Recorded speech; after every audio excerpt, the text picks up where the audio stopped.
The good professor mentioned just now about why are reforms not coming sooner and quicker and faster. I agree. But the very notion that as a government MP, I can say this today on stage, that is already a step forward in Malaysian democracy. I not only just mentioned that, I want to tell you that I'm really disappointed with the speed in which the country, the government is addressing the aging crisis. I'm also really, really unhappy with how little or how insufficient work, I mean, Dato' Ramli is here, how insufficient work we're doing to the arts, pressing the arts forward. How are we not helping, you know, people like Tuan Chai?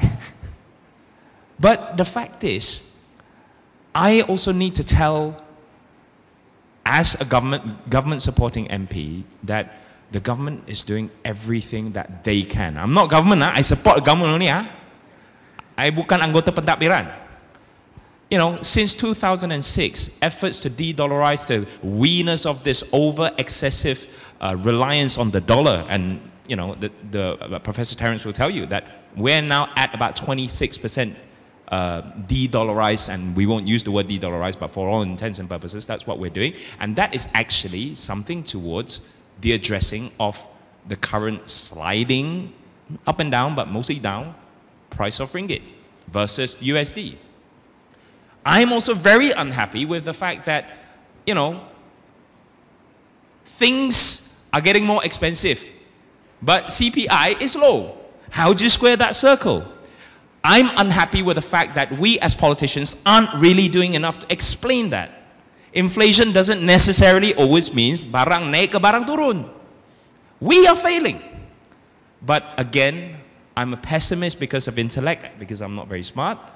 So that allows me to be an optimist, because I think we should all have the will to push things forward together. Now, let's come back to Kit Siang as a close.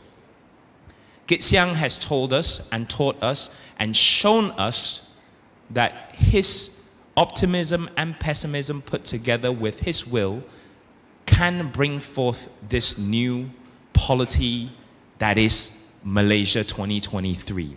And that came with the lots and lots of different political innovations that he led from Barisan Alternative, or even before that. And you will read in these two books all the different drama, almost sometimes articulated as scandalous new innovations by working with Tengku Razali at the time, and then subsequently Deklarasi Rakyat signing. I was there at the signing, sitting next to each other, Kit Siang and Mahathir. I was there.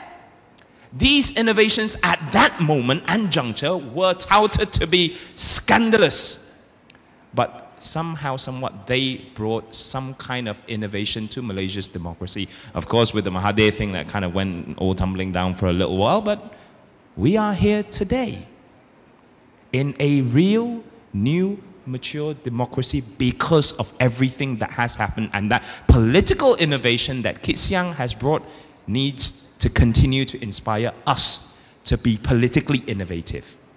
And let's leave all that to all of us, and let Kit Siang continue in his completion of the Malaysian leg of the Kit Siang journey, and let's elevate Kit Siang onto his journey, his global journey of educating not just Malaysian, but educating the region and the world.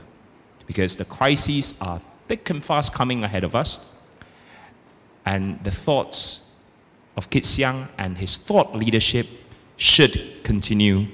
I'm sorry, there's no retirement really, Lau Ta. Your thought leadership should lead us forward for time to come. Thank you.